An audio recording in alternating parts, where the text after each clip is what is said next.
कब्र की पहली रात। एक सच्चाई। धीरे धीरे मिट्टी गिर रही है। चारों तरफ सन्नाटा है। न कोई आवाज, न कोई रोशनी, बस एक एहसास, अब मैं इस जमीन के नीचे हूं। यह है कब्र की पहली रात। वो रात जब इंसान दुनिया से पूरी तरह जुदा हो जाता है।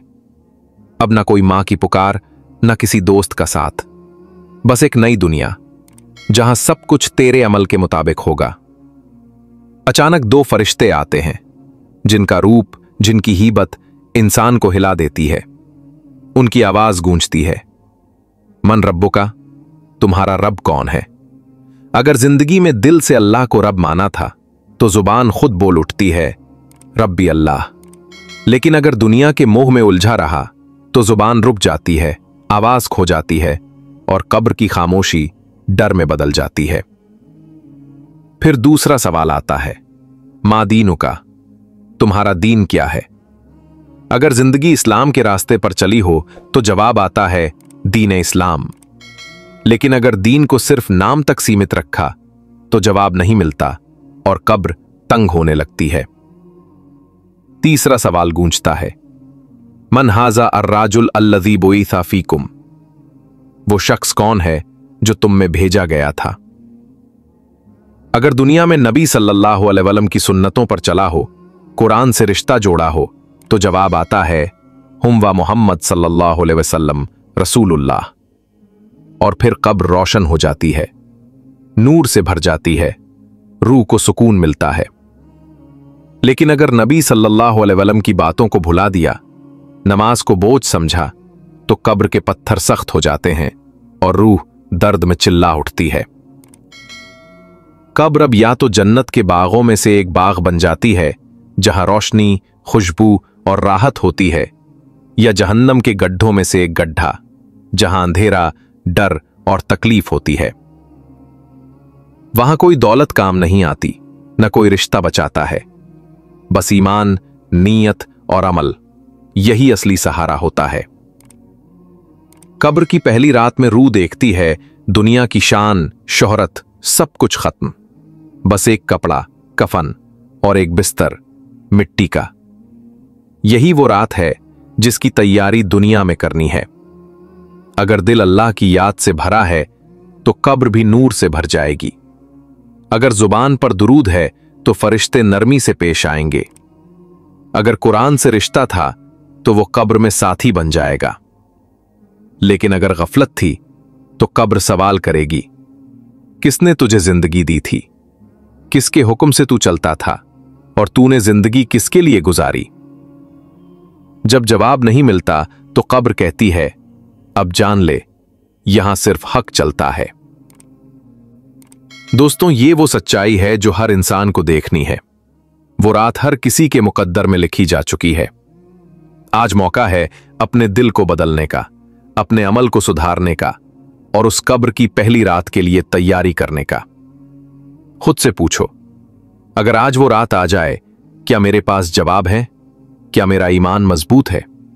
क्या मेरी जिंदगी अल्लाह और उसके रसूल सल्लल्लाहु अलैहि वसल्लम के तरीके पर है? क्योंकि वहां कोई दूसरा मौका नहीं होगा। कब्र की पहली रात, यही है हमेशा की जिंदगी की पहली रात। धीरे धीरे वो पहली रात गुजर चुकी है।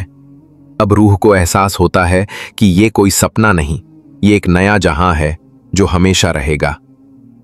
कब्र की मिट्टी ठंडी है, लेकिन दिल में आग सी जल रही है। रूह सोचती है, क्या ये मेरी आखिरी मंजिल है या अभी कुछ बाकी है? फरिश्ते फिर आते हैं। इस बार उनके चेहरे सख्त नहीं, बल्कि हक के नूर से भरे हैं। वो कहते हैं, अब हम तुझसे कुछ और सवाल करेंगे, क्योंकि अब तेरे कर्मों की परतें खुलने का वक्त है। पहला सवाल, क्या तूने दुनिया में अल्लाह के दिए वक्त को उसकी याद में लगाया था? रूह सोचती है, वो लम्हे जब नमाज का वक्त आता था, लेकिन वो फोन, काम या दोस्तों में उलझा रहता था। अब कोई वक्त नहीं बचा, अब जवाब सिर्फ खामोशी है।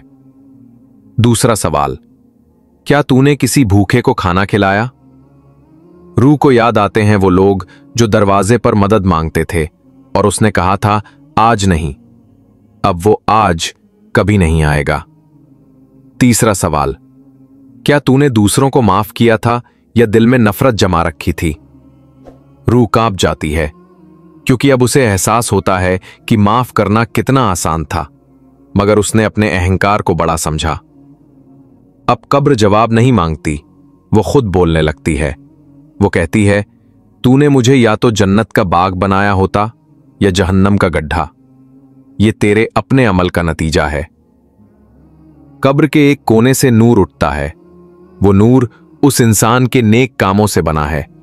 हर सजदा, हर आह, हर सच्चा इरादा अब रूह को सुकून देने के लिए आया है।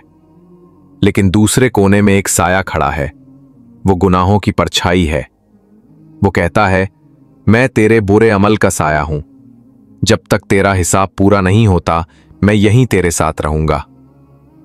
रूह अब जान जाती है, ये जगह अब उसका इंतजारगाह है। बरज़ख की दुनिया, जहां कयामत तक इंतजार है। यहां वक्त नहीं चलता, सिर्फ अमल की गूंज सुनाई देती है। जो नेकी करता था, उसकी कब्र से मधुर आवाज आती है, आराम कर, तेरा सफर आसान होगा। और जो गफलत में था, उसकी कब्र कहती है, अभी तो शुरुआत हुई है। अब रूह महसूस करती है कि दुनिया में किया गया हर छोटा काम यहां असर डालता है।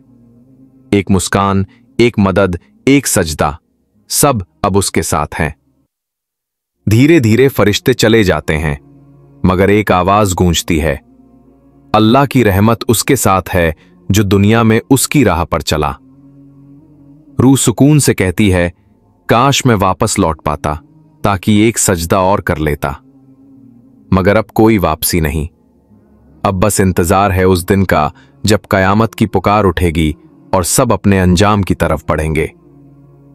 और दोस्तों, यही है वो सच्चाई जो हर एक को देखनी है, हर एक को महसूस करनी है। इसलिए आज ही, अभी से अपने दिल को अल्लाह की याद से रोशन करो, क्योंकि कब्र में सिर्फ नूर काम आएगा।